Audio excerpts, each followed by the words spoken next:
David, for someone who has no idea about this, the end of money or the end of cash, three things that you don't like about money or cash.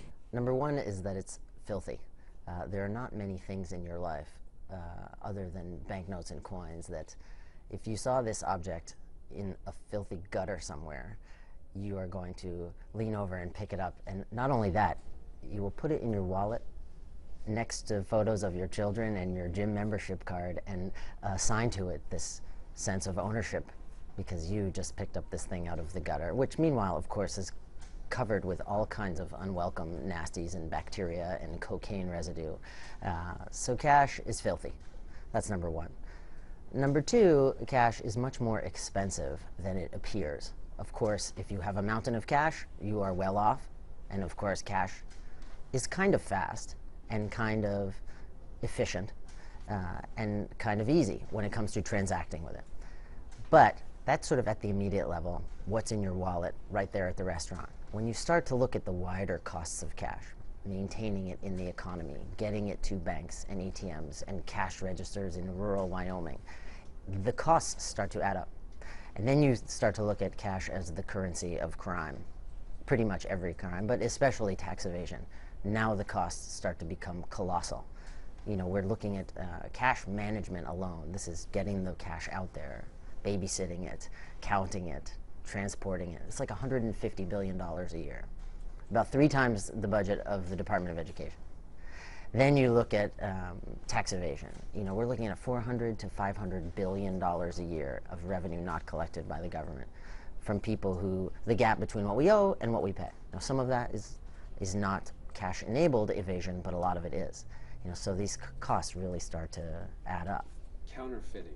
Counterfeiting. This is one of my my favorite trades, and actually, I'm not sure this will be suitable for your interview, but about a week after your piece will air, I have a feature coming out in Wired about a German guy who's a counterfeiter who manufactured at least $20 million in fake US $100 bills. And he's this wonderful character study of a guy because he loved Warhol, you know, and this artist's thinking about mass production and mass production of valuable paper. And even Warhol took banknotes as a subject of his artwork. So this printer and artist in Germany, he loved Warhol, but he could never be like a brilliant artist. But in fact, he was a fantastic craftsman when it came to counterfeiting paper money. So counterfeiters, of course, if you do away with cash or even just the high denomination notes, they are put out of business right away. You know, one Secret Service agent told me that 90% of their workload is chasing around knuckleheads who get the idea late at night to bleach a 5 and reprint on that same paper the image of a $20 bill. You can't buy much of anything with that money before someone spots it and it's pulled from circulation. I think people understand the value of electronic money in their everyday lives without even thinking of it. That's the thing. We haven't made a deliberate choice to engage in the electronic money proposition. It just happens. You have a bank account. You probably get paid by auto deposit if you're lucky enough to have a job. And you probably pay your mortgage or your rent and your car insurance and your dentist. All of these things are through electronic means of transaction. You know, credit and debit cards are a form of electronic money, but it's not the corollary necessarily to cash. This is not a kind of shilling for the credit card companies. But you know, without ever thinking about it, that electronic money is safer and more cost-effective for you than holding your wealth in a mattress under your bed at home or going to pay your mortgage with a briefcase full of cash every month.